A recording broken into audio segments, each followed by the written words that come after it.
From Hollywood, it's time now for...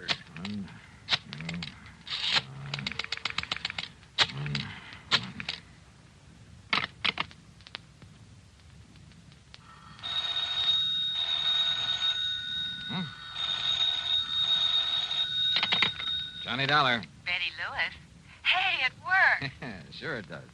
So hang up that extension. Come on back here in the living room. We'll finish up our cocktails and be on our way. Yes, sir. How about that, Johnny? Where'd you learn that trick of making your own phone ring? And the extension, too. From the man who put the extension to my apartment. Yeah, it's kind of a line check. You dial that number and hang up. Then if both phones ring, you know the extension is okay. Oh, what do you know? Yeah, there's another line check number that you can dial. I forgot what it is, and all you get is a busy signal. It could be an awfully cute gag sometime, you know, on somebody who didn't know about these numbers. Yeah. Oh, let's finish our cocktails and go... Oh? Well, I'm sure you didn't make it ring this time. I kind of left your number with my call service. Oh, no, So Johnny. maybe I'd better take it. Huh? Now, listen. If that's some insurance company, well, you can just tell them they'll have to wait until tomorrow. Sure. This is the third time in a week that we've tried to have dinner together. First, it was that Curly Waters who tried to kill you. Oh, And then no. Take it easy. Maybe this call's for you, one of your faithful boyfriends. Oh, well, then maybe I'd better answer it. Well, just leave it to me. I'll scare him off. Johnny Dollar. Burton Wells at Masters Insurance and Trust. Oh? I've got to see you, Johnny, here at the office, right away. Well, look, I have a date, Bert, so can't whatever's bothering you wait until some other time? Listen. Huh? You have a date, huh? Yeah, that's right. We're just about to go out for dinner. No. Johnny, unless you get over here right away, you may find you have another date. What? A date with death. Well? Okay, Bert.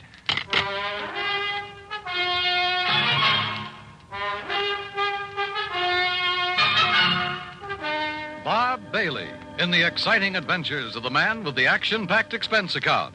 America's fabulous freelance insurance investigator. Yours truly, Johnny Dollar.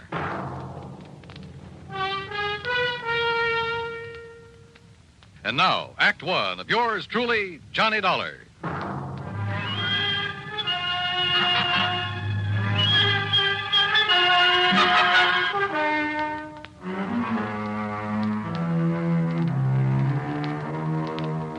Expense account submitted by Special Investigator Johnny Dollar to the Masters Insurance and Trust Company, Home Office, Hartford, Connecticut. Following is an account of expenses incurred during my investigation of the date with death matter.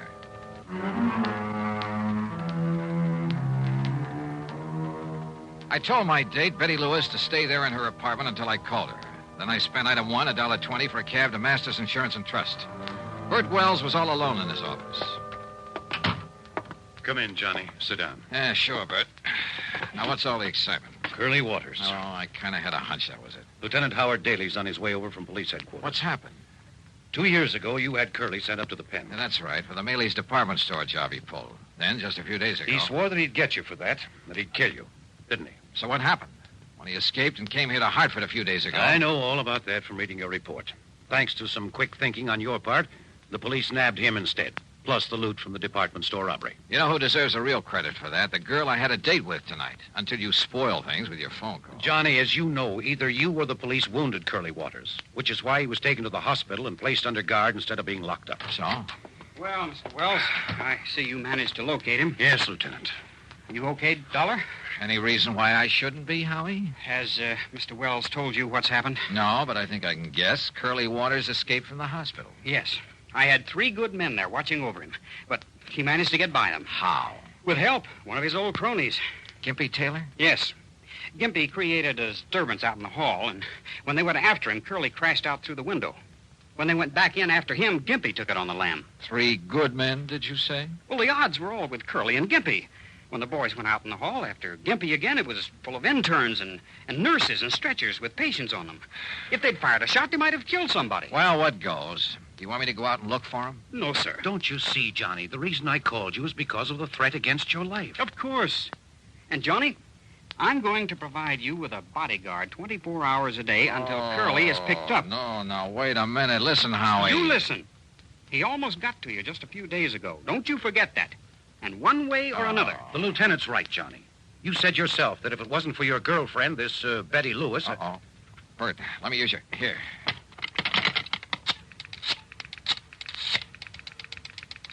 You said one way or another, Howie. That's right. And, yeah, maybe through your girl. Is that who you're calling? Yes. Are you sure she's at home, Johnny? That's where I just left her. And I told her to stay there, not to move until she heard from me.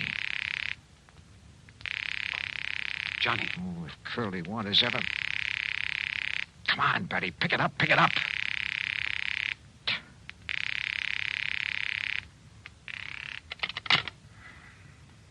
No answer.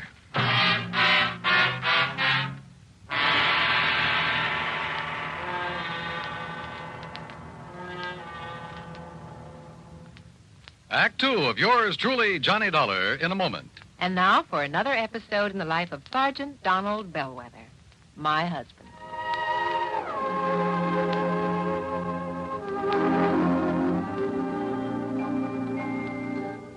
Reba, is everything packed in this duffel bag? Yeah, everything but these, Sarge. Oh, let me see that bottle.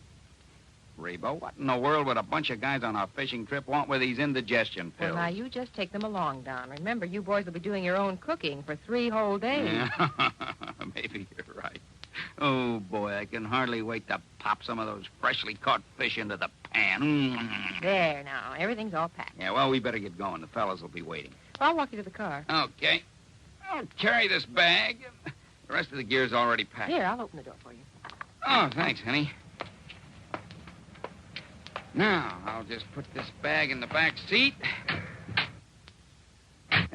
Okay. Now, kiss me goodbye right here on the front lawn so the neighbors will know I'm not leaving because we quarreled. Oh, you're so silly. Good luck, dear. Have a wonderful time. You really deserve this fishing trip. Well, is that all you got to say? I mean, you usually tell me to drive carefully, et cetera, et cetera. Well, this time I will not say a word. Oh. Okay, dear. Well, I guess I better be going. Hey, what's this note on the steering wheel? Dear Sergeant, on one holiday last year in the States, speed was a factor in 71% of the accidents. Drinking was a factor in nearly half. Accidents were most frequent early in the weekend. 82% of the accidents happened in rural areas, and the victims were usually the drivers. Your loving wife, Reba. I might have known you'd get to me somehow. Goodbye, dear. Oh, I'm going to miss you. I'm going to miss you too, Reba. And don't you worry. I'll drive safely. That's my Donald. That's my doll.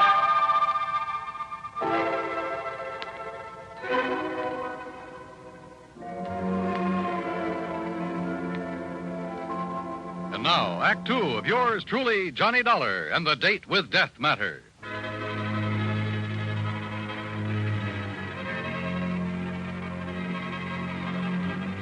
Curly Waters, killer, on the loose again. I left Betty in her apartment. I told her to stay there. But when I tried to call her on the phone, no answer. Lieutenant Howard Daly and I took the elevator down to the street to his prowl car.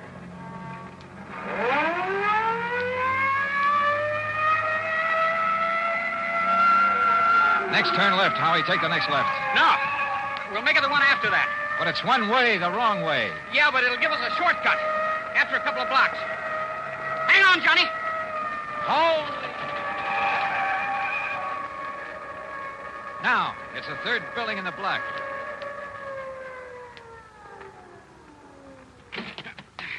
Lead the way, Johnny. Where's the elevator? Come on, forget it. The stairs are quicker. Johnny, if Curly has got to her... Don't say it. Haven't you got a key? I have not. Stand back, Johnny. I'll see if I can smash it open. Wait a minute. Betty. Betty. Wait, look, it's open. Betty. Betty, are you...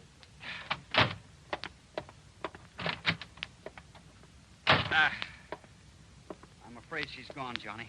Just gone. We went over the apartment with a fine-tooth comb, hoping to find some clue as to where she'd gone. Yeah, and how she'd gone. Curly was a desperate man, likely to do anything. Betty had left in a hurry, we were sure of that, because the closet in the foyer was left open, the coat hanger lying on the floor, and because of the way she'd left the front door unlocked. But that was all we knew. At least there was no sign of a struggle. Because he probably had a gun. And your girlfriend probably knows he's one of the best shots in the country. All right, Howie, now listen. Huh? No, let me take it, Johnny. But it may be. I'll get it. Hello? Lieutenant Howard Daly there? Who's calling? Riley down at headquarters. Who'd you think? It's Riley. Thanks. We got one of them, Lieutenant. Gimpy Taylor. What's that? Where? About 11 miles up North Road. Yeah? He wrapped a stolen car around a big elm tree, up at Dead Man's Cave. Did it kill him? He managed to crawl a couple of 100 yards into the brush before he conked out. Was Curly Waters with him? Riley. Was Curly Waters with him? There was no sign of him, but the man they stole the car from said there was two of them. There was two of them then. Ask him. Any sign of Betty there? Riley. Any sign of a passenger, a girl? No, sir, Lieutenant. Okay, I'll keep checking with you. You hear it all, Johnny? Yeah. 2 men stole the car. So the other one must have been Curly. Yeah. But whether they were both on the rack and Curly was able to get away. After all, if Gimpy was able to crawl a couple of 100 yards. Yeah. Curly may be a couple of 100 miles away by now. Or maybe not. Howie, I don't think he left town with Gimpy. Helped him steal the car, yeah, to make it look as though he was leaving. Why do you say that, Johnny? Because of Betty. Because I think he's holding Betty to get me to him. Then maybe you'll agree to a 24-hour-a-day bodyguard after all, huh? No, absolutely not. Johnny, You think that Curly's a jerk? Well, he isn't. He's smart. He's smart enough to smell a cop a mile away. Just the same... Howie, no. There's only one thing to do. Only one way to flush him out. Johnny. Betty, what happened? Where have you been? What happened to you? Well, I got a phone call. Yeah? From the hospital. At least they said it was the hospital. Yeah? They said you were down there. That you'd been shot by Curly Waters. See, I told you he's clever, Howie. Oh, Betty, thank heaven he isn't out to get you. Oh, this is Lieutenant Daly from headquarters. Hi, Lieutenant. Hello. What were you going to say, Johnny? I say he's clever. This means that Curly's still in town, still gunning for me. He called Betty to get her away from this apartment, knowing that I'd come here. Johnny. Yeah. And he might have been here waiting for me if you hadn't come, too. But he's smart. Smart enough to want to catch me alone. So, Howie, it means there's only one bait in the world that'll bring him out in the open. What's that, Johnny? Me. Alone. Johnny. All right. Betty, you're staying here. Howie, you're going back to headquarters. Me, I'm going to my apartment. I'm going to sit there and wait for him. Oh, Johnny, no. Okay. Sure, Johnny, you go right ahead. But I'll have enough men hidden away surrounding that place of yours. No, then you'll never get him. Then he'll have to skip out. Maybe skip the country. I'd like to see him try it. Howie, he's an actor, a good one. If that costume of a priest he was going to use before, he can... Well, in that, he could have walked right by you or me or anybody else and never have been recognized. And with a phony passport, which he already has, he'll skip the country, all right. But when he comes back, I won't know. I won't be ready for him. Right now, I am. Oh, but please, Johnny. Yeah, listen. No, Howie. But you'd be a sitting duck for him. Sorry. It's the only way. Act 3 of yours truly, Johnny Dollar, in a moment. Times have changed, and so has the man. Thaddeus Lowe, in the year 1861, organized what has been considered the first airborne reconnaissance unit of the United States Army. His craft? A balloon, which was in constant use during the Battle of Richmond, making observations every 15 minutes. But because of the balloon's limited maneuverability and extreme vulnerability, military thinking and interest soon switched to the heavier-than-aircraft experiments being conducted by the Wright brothers at Kitty Hawk, North Carolina. Finally, in 1909, the Army accepted the Wright brothers' 42.5-mile-per-hour aircraft. Contrast this with the faster-than-sound aircraft, the supersonic speeds of our modern planes. Contrast the skill, the technological know-how of the modern airman with that of the pioneers. You'll agree, I'm sure, that times have changed, and so has the man. And now, Act 3 of yours truly, Johnny Dollar. Johnny Dollar. Pigeon. Maybe soon to be a dead one. But the only way to bring Curly Waters out in the open was for me to wait for him. Wait for him to come and try to kill me.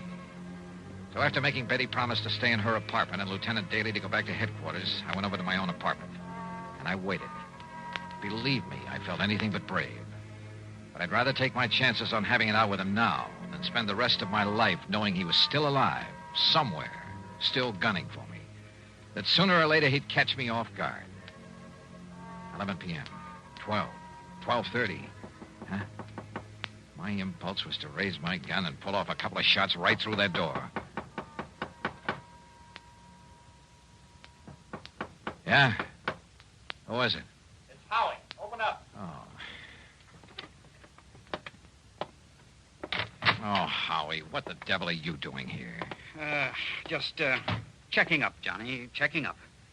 You got a bunch of your boys scattered around out there? No. Those bodyguards you were talking about? No, Johnny, but listen, will you? Sitting here alone, waiting for him, you're taking too much of a chance. Can't you get it through that thick skull of I yours? tell you, it's the only way to make him show himself. And I tell you, it's the surest way in the world to get murdered. You don't think I'm able to take care of myself, huh? I didn't say that. Well, then. I'm a cop, Johnny. I just can't let you do this. Oh? You mean you're worried that maybe you'll be set down to pounding a beat again? Oh, no, you crazy fool. I'm worried about you. Won't you change your mind? No. Now you better leave, Howie, and for heaven's sake, don't come back again.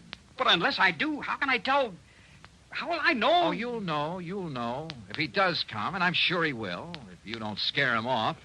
I hope and pray he doesn't. Well, when it's all over, I'll call you. Johnny, if he kills Oh, go you... on, Howie, will you? You're just holding things up. And don't tell me he doesn't know you've come here. So go on, baby, beat it. Okay. And you give me your word that you won't come back until I call you. But what if he gets you? Your word on it? Okay, Johnny.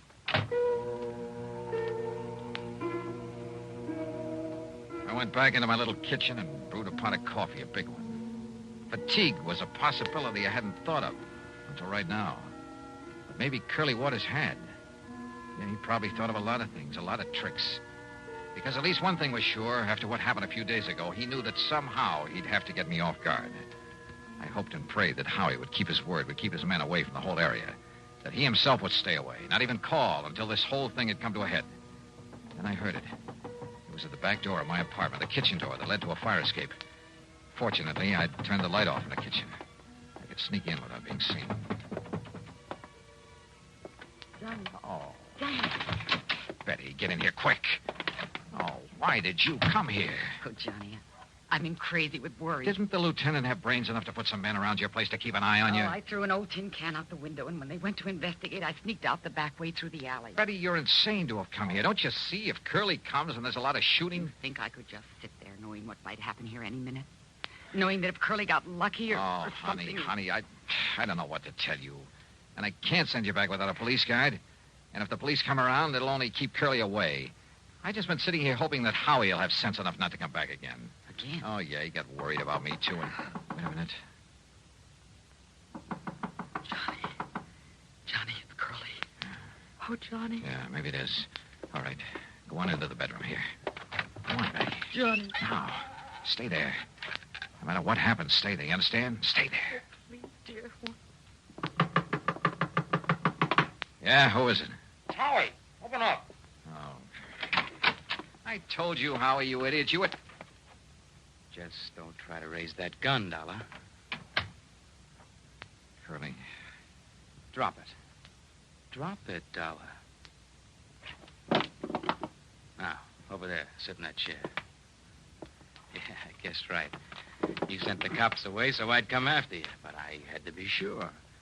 That's why I've been sitting in an empty apartment across the hall all afternoon, all night, to make sure. That's how I knew what the lieutenant's voice sounded like. Real clever boy, Curly. All right. I'm not going to waste any time. That dumb lieutenant might try coming back again, and I'd have to kill him, too. So, Dollar, I'm not even giving you time to pray. You're pretty sure there aren't any cops planted around here, aren't you? I'm not only sure, but Gimpy Taylor's wife has spotted where she can see him if they try to come around. Yeah? Just what do you think she could do about it? One shot into the alley across the street, and they'd forget all about you. Dumb cops. All right, tell me, Curly. Forget it. Goodbye, Dollar.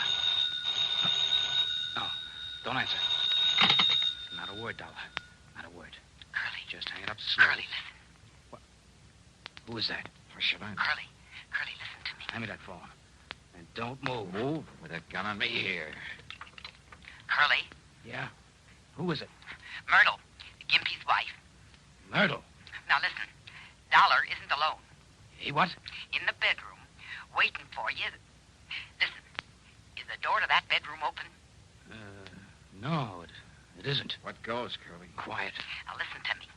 If the door of that bedroom starts to open, don't wait.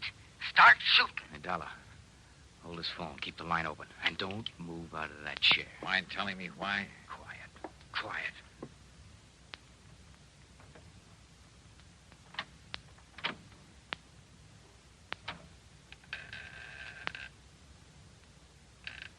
No, you don't. But I do.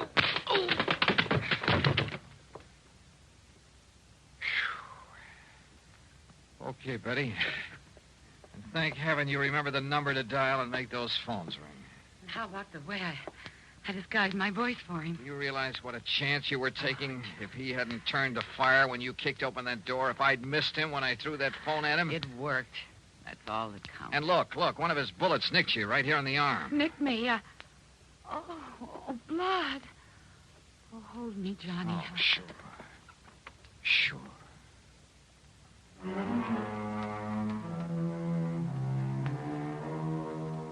Yeah, Curly's back in the clink. And this time to stay. When the necessary papers were signed, I hauled him over to the state pen myself. So, expense account total, including transportation, $47 even. Betty Lewis, well, I'll tell you this. If I were the marrying kind, believe me. Yours truly, Johnny Dollar.